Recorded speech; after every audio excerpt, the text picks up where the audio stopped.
So, you don't like the hospital? No, I wouldn't say that. It's just that I feel it's more a job than a ministry. Well, that's why you went to med school instead of the seminary. Now, you know what I mean. Sure I do. You're one of those chosen few who got all the way to med school without losing your idealism. So, what's your heart in? A free clinic? You serious? Yeah, I'm serious. Where? I don't know, somewhere where it's needed. Some place where people can't pay the bills but need the treatment. Have you told anybody else about this? Yeah, one, Dr. Fredrickson at lunch, in a moment of great weakness. He laughed all the way through his corned beef sandwich. I vowed right then and there I would keep my dreams to myself. You see, Dave, I know how naive this whole thing sounds, but you won't let go of me. Oh, maybe not naive, but I don't think you know what you're getting into, and maybe that's for the best. Say, why am I getting in on the bottom line on this? Because if I go through with it, I'm going to need some help. Set me up with a 3-course meal, then make the pitch. Now, Dave, I'm not taking this thing lightly. You don't know how much I've prayed about it.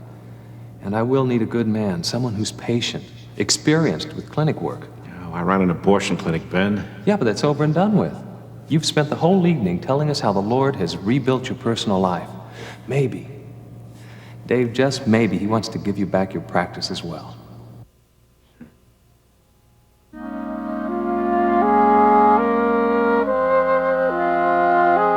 Lori ran upstairs. I was afraid to go into the bedroom after her. You didn't sleep on the couch, did you? Not exactly. I fell asleep in the chair in the living room, woke up around 2, and then snuck into Lori's room. She was sleeping. Ben, we all know how changeable Lori's been, but we can't allow her moods to affect us. Oh, it's just not moods, Terry. What do you mean? I don't know if I can believe her anymore. This morning she was complaining about feeling sick. I asked her what was wrong. She said she was feeling nauseous. Well, how did she look? Oh, I checked her. She didn't have a temperature. Her color was fine. Well, so what reason could she possibly have for lying about something like that? An excuse to stay in bed, not to go outside. Oh, Ben, we can't be sure of that. No, we can't. But I am certain about one thing, Terry. She's got to take hold of this help I'm offering her, and she's got to do it soon. I can't hold my hand out forever.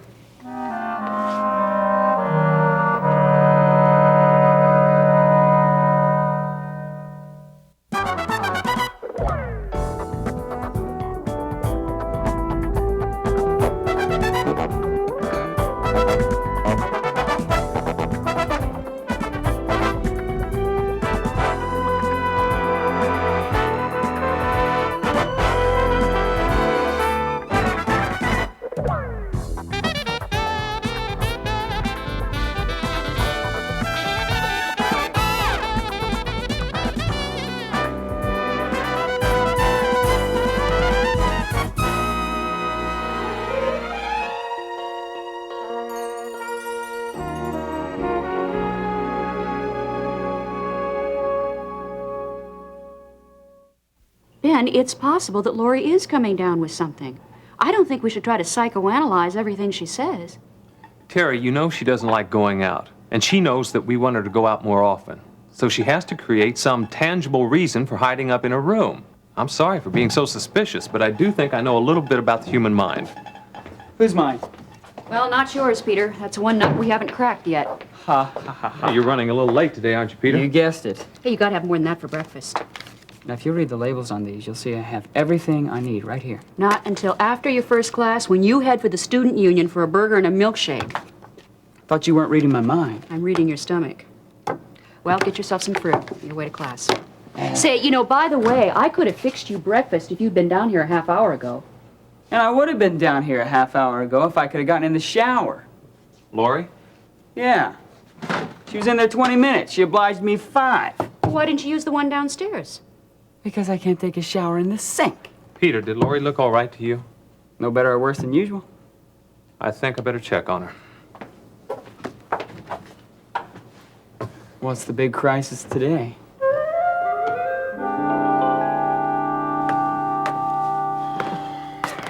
Well, you're out and about awful early today. Oh, save the cheery manner, Harold. Uh-oh, bad morning, huh? So far as I'm concerned, it's still last night. I think I got about 4 hours sleep. Sorry to hear that. I slept like the proverbial log. Oh, really? What's your secret? Clean living and exercise. And, Seconals don't hurt. Well, I tossed and turned all night.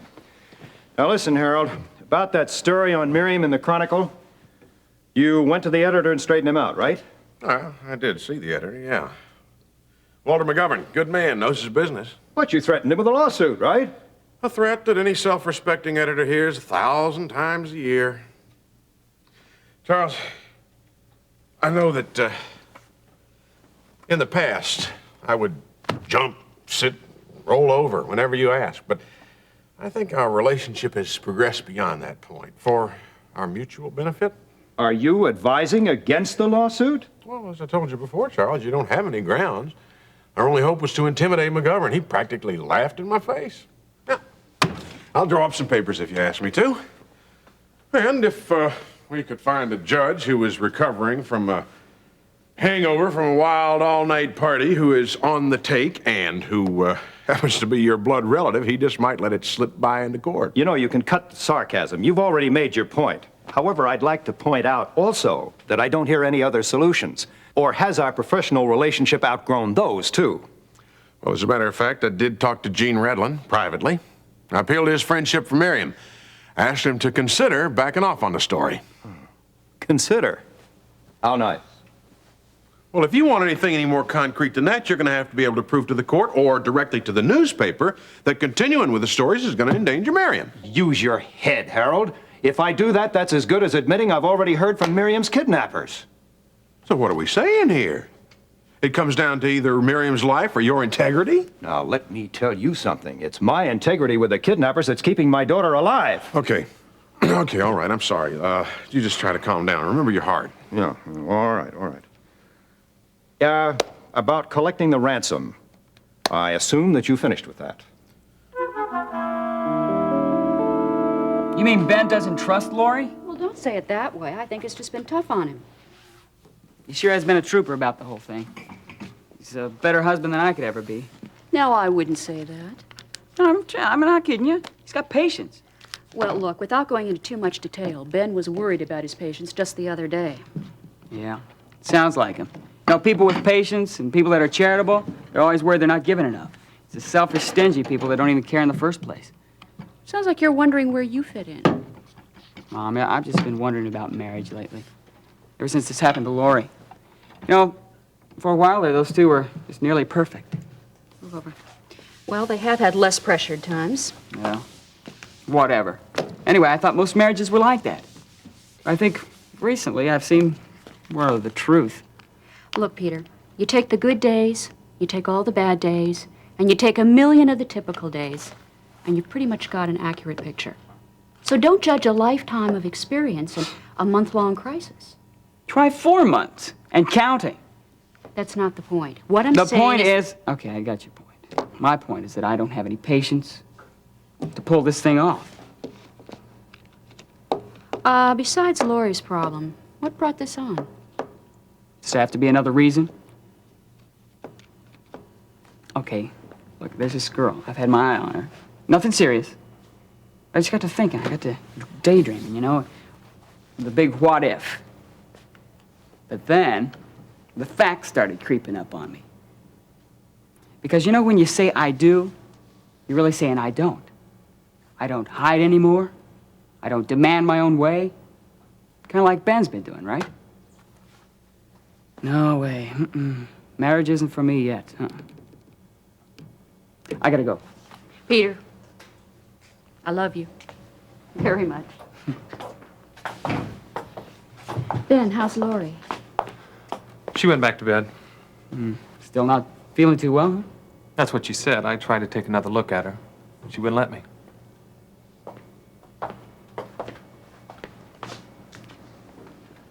Hey, Ben, don't worry about it. She wouldn't even let me get near her this time, Terry.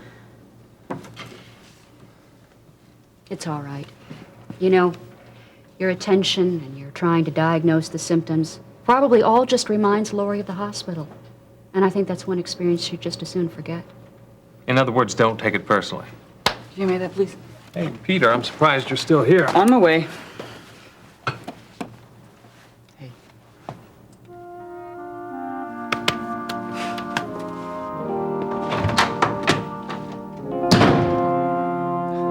Well, I've managed to get together a little over $200,000. 200,000? Harold, that's half the figure the kidnappers asked for. Charles, these things take time. Oh, rubbish. I've had lawyers who could scare up more capital in much less time. We're not talking about capital, Charles. It's not an investment. This is a ransom that we don't want anybody to be able to trace. Well, I could easily fill out the difference we need from your bonds in no time. You want to know how that would look? Yes. Suspicious. To a reporter like Gene Redlin, it'd look downright conclusive. All right, now, how have you managed to raise the money that you've gotten so far? Begged, borrowed, and stole it. Well, I mean, we got a bookkeeper over at Hollister Mall, writes better fiction than Hemingway. A bookkeeper is in on this, too? Oh, no, John, no. He thinks that he's doing it to expedite the tax return for the coming tax season. See, what he's doing is he's funneling the leasing revenues off into a special stockholders account. Looks like operating capital instead of profits. It's secure, I hope. Money in the bank. I mean, literally. And it's all in your name if you care to read fine print. Oh, boy. Why am I so tired all of a sudden? Listen, how much time in order to get the balance of what we need? Well, 2 or 3 weeks. Maybe even longer. I mean, with the Chronicle looking over our shoulder, Charles, I'd suggest that we take a couple extra days just for good measure. No, Harold, we're already overtime. You know, to you, this may be just another chore of banking, but I'm the one who's on the phone bartering the life of my own daughter. Charles, that is not fair. I feel the pressure, too. Yeah, I wasn't kidding about those sleeping pills. All right. We can cut a few more corners. But you know, if Gene Redlin decides that he wants to pry into my financial life, I want to lay a lawsuit on him that will stick. Oh, come on, Charles. He's just trying to help. So am I. Why is it that you're forever assuming that the whole world is against you? You're not in this alone. I've lived alone most of my life, and the only person whose help and love I've ever really known is Miriam. Now it looks as if I may never see her again.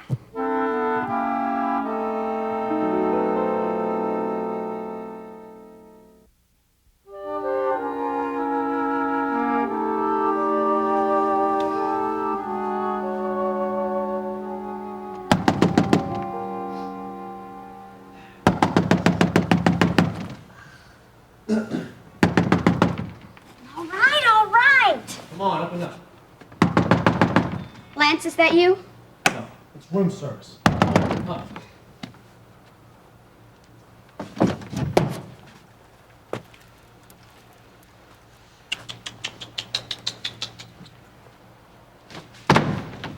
It's 9 a.m. Yeah, I know, and you look more like 3 a.m. What happened to the pretty little kid I picked up at the bus depot? Lance, could you come back and insult me later? No, that's not an insult. That's a warning. See, I don't doll you up and supply you with junk so you can look like a 40-year-old midget. Now, you start taking care of yourself, you understand? Lance, I will start as soon as you give me one night off a week and you call off your dogs. Well, yeah? Listen, kid, about one night off a week, you seem to take as many as you want. And as for the dogs, it doesn't look like the dog did that much damage around here, does it? Is that why you're here? Yeah? I'm gonna make sure you get the message. Because I don't think Russ delivered it. That guy got his point across. Don't send him back. No, I know.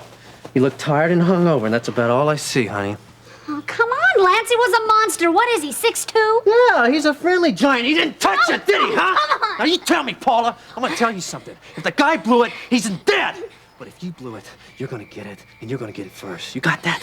Look, he smashed a lamp and he pushed me up against the wall. Yeah, and then he ran away, right? Right? He didn't hurt me, Lance. Okay, I know I skipped some appointments, but I wasn't feeling well. Shut up! Now, I want to tell you something. If you ever miss an appointment again like that, I'm not going to send any college boy. You got that? I'm going to send Blue. Oh, man, don't send him. Wait a second. Did Russ ask you about picking up drugs? Oh, why? Okay.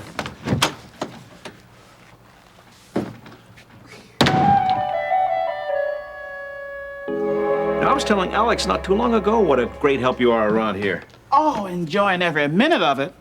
There have been a lot of minutes. So, Ione, if you ever want any time off, all you've got to do is tell me. Oh, don't worry, I won't be timid about that. You know, Carla's more than happy to be doing the cooking at home. And what with Gene's job working out so well at the Chronicle, I feel that I'm more needed here than I am at home. You look like you could use some time yourself. That problem's going to be solved very soon. Ben is changing his schedule at the hospital so he can put in more hours here. Oh, I'm happy to hear that. But in fact, he's going to be here today, the most of today. Oh, does that mean that Laurie's getting better? Well, unfortunately, no. At least not that I know of. But working here could be the therapy that Ben needs right now, you know. Oh, to be sure. No quicker way for a man to forget his own troubles than to reach out and help other folks. Oh, that's your secret, huh? I could write the book if I had the time. You know, Gene's learning that, trying his best to help Miriam in any way he can. Yeah. How's that going? Well, there's been no leads, but I know that Charles Carpenter wasn't too happy about Gene writing in his stories, but I don't want to be too harsh a judge on the man. What with his daughter in that situation, it just must be awfully hard on him. Yeah, well, I've never met the man, but I can sympathize with him, not knowing where his daughter is. And what's with your daughters? Have you heard from them lately? Oh, don't get me started on that. I'm still trying to work up the courage to go and see them. Oh, well, as soon as Ben starts working around here a little more regularly, you'll find the time and you'll do just that.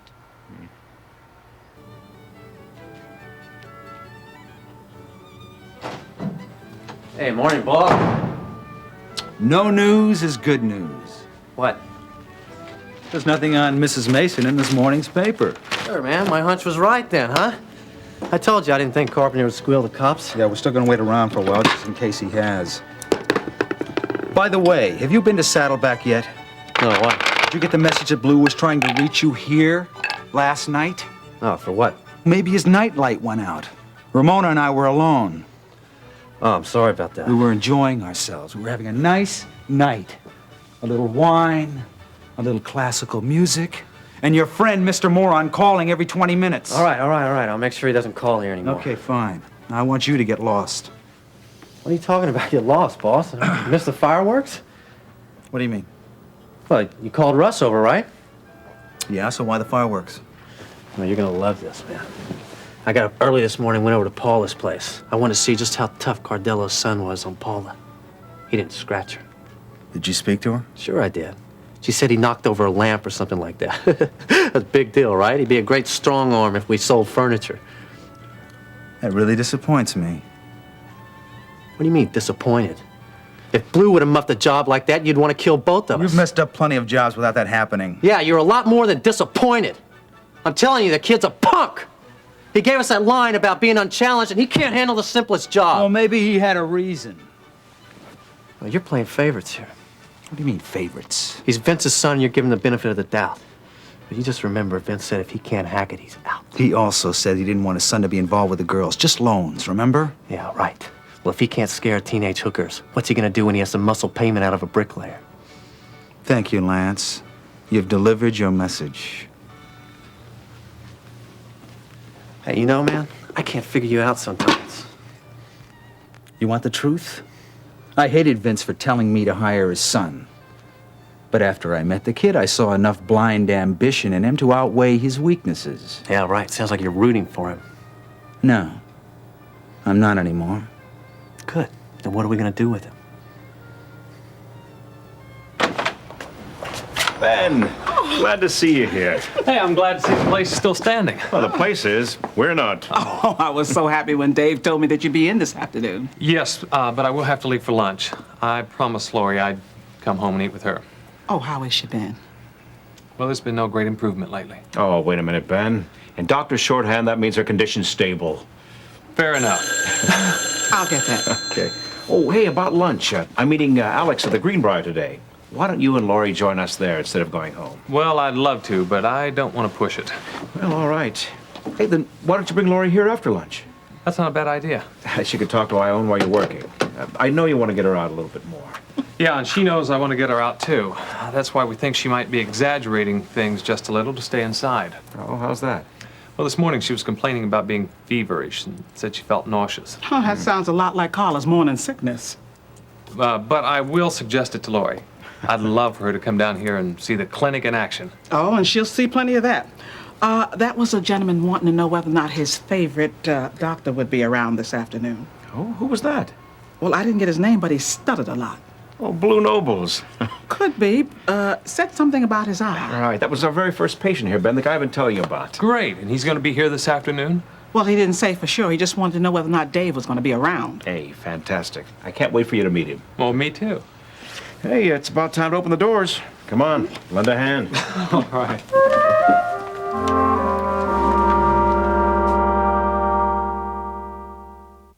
Well, what are you going to do with him? I'll have a talk with him. Oh, come on, don't let him off. I let you explain your side of the story whenever you make mistakes. Yeah, right. You let me explain, but you don't listen. I want to tell you something. This guy's a con. He's all mouth, no guts. You know, Lance, you don't look good green. I'm not jealous. Nobody can take my place. Who brought that up? Now, I want you to get out of here. Come on, man. You're not going to let me see this? Why should I? It's too late. Russ is already here.